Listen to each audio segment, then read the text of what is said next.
नमस्कार दोस्तों, शुरू करते हैं हमारा आज का डिस्कशन। चलिए next question, example number 48। A particle is projected vertically upward with some initial speed, initial velocity. It is found to be at same height above the ground at two different times t1 and t2. ठीक है, measured from instant of projection t equal to 0. Find the initial velocity of projection in terms of t1 and t2. ये कह रहा है. ठीक है, आप समझिए, जो वो पॉइंट कहा, जिस चीज को सॉल्व करने के लिए कहा, उसको थोड़ा सा बना लेते हैं. ये ग्राउंड है, यहां से हमने एक पार्टिकल को ऊपर की तरफ थ्रो किया. वो कह रहा है सेम हाइट पर वो दो इंस्टेंस पर आता है, t1 और t2 पर. यानी ऐसे गया, ये फिर यहां वेलोसिटी 0 हुई और पलट के वापस आया. अब मान लीजिए ये कोई हाइट है, कोई हमने पकड़ लिया कोई हाइट, मान लीजिए स्मॉल h, मैक्सिमम हाइट नहीं भैया, ये स्मॉल h है. एक बार जाते वक्त आएगा t इक्वल टू t1 पर, और एक बार पलट के वापस आएगा t इक्वल टू t2 पर. ये दो इंस्टेंस गिवन है सेम हाइट पर आने के, और कह रहा है उसको चाहिए initial velocity in terms of t1 and t2. यानी t1 t2 के टर्म्स में उसको इनिशियल वेलोसिटी चाहिए. अच्छा, अब ध्यान सुनिएगा, हमारे पास जो इक्वेशन है इसको सॉल्व करने के दो तरीके हैं. दूसरा वाला तरीका थोड़ा सा डायरेक्ट है, इसलिए पहले मैं वो नहीं चुनना चाहता. पहला तरीका जो है मैं वो समझाता हूं. देखिए, अपने पास जो मोशन हो रहा है उसमें ग्रेविटी नीचे की तरफ एक्ट कर रही होगी g. क्योंकि पार्टिकल अपर डायरेक्शन में थ्रो किया गया है तो let's take upward as positive and let's solve. अब आप नोटिस करिएगा, ये a है, ये b है, उसके बाद c कोई पॉइंट होगा जहां पर मैक्सिमम हाइट पर वो पहुंचेगा. बट मैं कह रहा हूं उस पर मत जाओ. आप ये देखो कि ये ग्राउंड है, यहां से फेंका मुंडी के जस्ट थोड़ा सा, हाँ ठीक है, यहां से फेंका, और ये वो पॉइंट है जहां पार्टिकल, मतलब इसके ऊपर मैक्सिमम हाइट, देखिए इसके ऊपर मैक्सिमम हाइट है, सॉरी इसके ऊपर मैक्सिमम हाइट है. ठीक है, लेकिन आप उसकी चिंता मत करिए, आप ये देखिए कि हाइट कितना है, h है. तो जब पार्टिकल आएगा, देखिए क्या होगा, ये पार्टिकल फेंका, गया गया गया गया गया गया, जैसे ही पहुंचा, घड़ी में फोटो खींच ली घड़ी की, वो आया t इक्वल टू t1, पलटे पलटे पलटे घूम घाम के एकदम वापस फिर यहीं पे आया, और कितना टाइम हुआ, t इक्वल टू t2, और ये वापस आकर उसके थोड़ी देर बाद जमीन में गिर गया. लेकिन नोटिस करिएगा, ये जो t equal to t2 time है और t equal to t1 time है, ये दोनों इंस्टेंस स्टार्टिंग यानी t इक्वल टू 0 से मेजर किए गए. जो t इक्वल टू t1 है और जो t इक्वल टू t2 है, ये दोनों instances starting t equal to 0 से मेजर किए गए, शुरुआत से मेजर किए गए. ऐसा नहीं कि जैसे t1 आया फिर घड़ी बंद कर दी दोबारा शुरू की, पावले, वो शुरू से ही शुरू है. वाह, शुरू से शुरू, t इक्वल टू 0 से स्टार्ट, बंद नहीं होगा. तो t1 के बाद जो t2 इंस्टेंस आएगा वो ऑब्वियसली उससे बड़ा ही होगा. अब लेकिन दोनों जब आप देखेंगे, a मान लीजिए b है और ये b ये मान लीजिए a है, तो अगर मैं एक इक्वेशन लिखूं s is equal to ut plus half at square, दोनों के लिए, a से b और b से a के लिए, दोनों केस में जो डिस्प्लेसमेंट है वो तो h का ही है ना. दोनों केस में डिस्प्लेसमेंट क्या है भैया, h का ही है. तो अगर मैं इस इक्वेशन को लिख रहा हूं, ठीक है सुनिएगा ध्यान से, तो अगर मैं इस s is equal to ut plus half at square equation को यूज करूं, और मैं ये ध्यान दूं कि मैं जब इस जर्नी को देख रहा हूं तो मैं इसको स्टार्टिंग से देख रहा हूं, ताकि इनिशियल वेलोसिटी u को मैं इंक्लूड कर रहा हूं. तो मैं क्या करूंगा, मैं एक बार a टू b सॉल्व करता हूं.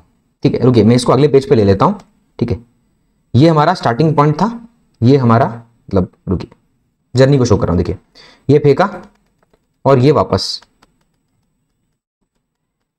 ये फेंका, ये मैक्सिमम हाइट तक गया और ये पलट के वापस आ रहा है. लेकिन एक बात ध्यान से देखिए, ये जो बीच का पोर्शन है ना, ये जो बीच का पोर्शन है भैया, ये नहीं हो रहा, एक ही लाइन पे हो रहा है. ये तो खाली समझाने के लिए था, बस पढ़ाने के लिए बस.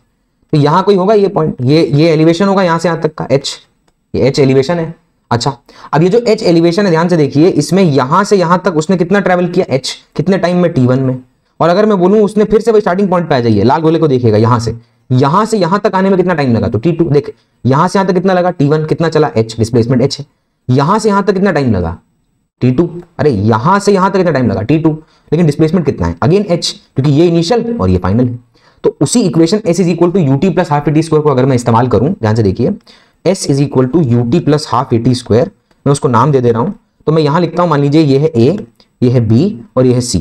तो पहले मैं इक्वेशन लगाता हूं a से b तक की, और अपवर्ड मैंने क्या मान रखा है भैया, पॉजिटिव, और ग्रेविटी एक्ट करती है डाउनवर्ड, तो इसलिए उसको नीचे की तरफ रखा और वो माइनस g पुट किया जाए. तो a टू b लिखेंगे तो क्या होगा, देखिए plus h is equal to u into t1 plus half of minus g into t1 square. First equation, ये पहली इक्वेशन है. और अगर यही s is equal to ut plus half at square a to c लगाया जाए, तो भी डिस्प्लेसमेंट तो प्लस h ही है भाई. ये आपको समझ आना चाहिए। ए टू सी में देखिए, ए टू बी में भी एच है, ए टू सी में भी डिस्प्लेसमेंट एच ही है। क्यों? क्योंकि ए से बी में डिस्टेंस जो आपका स्ट्रेट लाइन लेंथ है वो कितना है? एच है। और डायरेक्शन क्या है? पॉजिटिव, अपवर्ड पॉजिटिव माना है। ए टू सी में स्ट्रेट लाइन डिस्टेंस क्या? एच, और वो भी अपवर्ड है तो पॉजिटिव। चलिए पुट करें, h is equal to u into t two लिखेंगे plus half acceleration minus g into t two square. दोनों को इक्वेट कर दें तो यहां इक्वेट करेंगे तो क्या मिलेगा? U t one minus half g t one square is equal to u t two minus half g t two square. ठीक, ऐसा थोड़ा रीअरेंजमेंट कर रहे हैं तो u t one minus u t two क्या किया देखो, फिर half g t one square minus half g t two square. अब यहां पे u कॉमन ले लिया, क्या बचेगा? t1 minus t to. यहां पर हाफ g कॉमन ले लिया, क्या बचेगा? t1 square minus t two square. और t1 square minus t two square का मतलब क्या है? t1 minus t two into t one plus T two. अरे भैया a square minus b square is a minus b into a plus b, identity है, कैसे भूलिएगा। यहां t1 minus t two, t1 minus t two cut गया है, बहुत ज्यादा बढ़िया लगा काट के, और ये बचा है g। एक मिनट रुकिएगा, लग रहा है चेयर के पीछे कछु छुप गया है। ठीक है, मन नहीं मानेगा इसे, देख लीजिए इसको। क्या किया, स्टेप क्या था, फिर से बोल देता हूं मैं, कोई दिक्कत नहीं, फिर सुन भाई, मेरा खुद का मन नहीं मानेगा, आपका माने ना माने। देख यहां पे लिखा half g t one square minus half g t two square, इसमें से हाफ जी कॉमन लिया। अच्छा, क्या बचा? T one square minus t two square. अब t one minus t two square, t one square minus t two square में अपन लगाएंगे a square minus b square की आइडेंटिटी, वो होता है a minus b into a plus b. Open किया तो टी1 माइनस टी टू यानी ए माइनस बी और A plus B, T one plus T two. अब जो कट रहा था काट दिया, क्या बचा यहां पर? तो यहां बचा है G T one plus T two by two, ये है U, and this was the initial speed of projection. ठीक, ये आया। अच्छा सर आप शॉर्टकट कह रहे थे,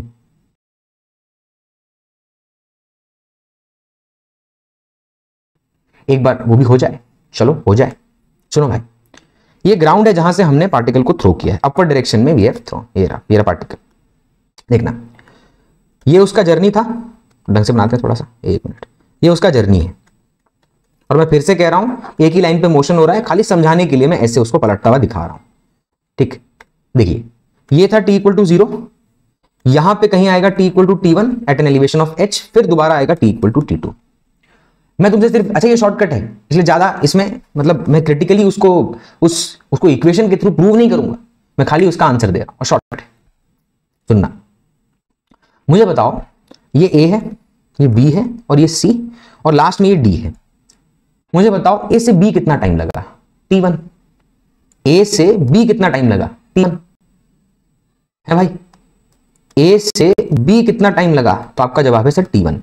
मैं कह रहा हूं एक और सवाल है मेरे पास तुम्हारे लिए, C से D बताओ कितना टाइम लगेगा? C से D कौन सी जर्नी है? डाउनवर्ड जर्नी है। C से D बोल कितना टाइम लगेगा? Sir T1। लाल गोले को देख, यहां से यहां तक का समय और यहां से यहां तक का समय क्या होना चाहिए? सेम नहीं होना चाहिए। अरे यहां से यहां तक का समय और यहां से यहां तक का समय बताइए सेम होगा या नहीं? सेम होगा। काहे? Because it is uniformly accelerated motion neglecting the air resistance. क्योंकि कांस्टेंट है तो टाइम ऊपर जाने का और टाइम नीचे आने का सेम है, ये हम देख चुके हैं, अपवर्ड जर्नी डाउनवर्ड जर्नी। तो यहां से यहां तक का टाइम T1, यहां से यहां तक का टाइम T1, तो भैया देखिए ये जो जर्नी है यहां से यहां तक की, C से D की जो टाइम लेगा, जे जर्नी करेगा T1 सेकेंड्स में। कितना? T1 सेकेंड्स में।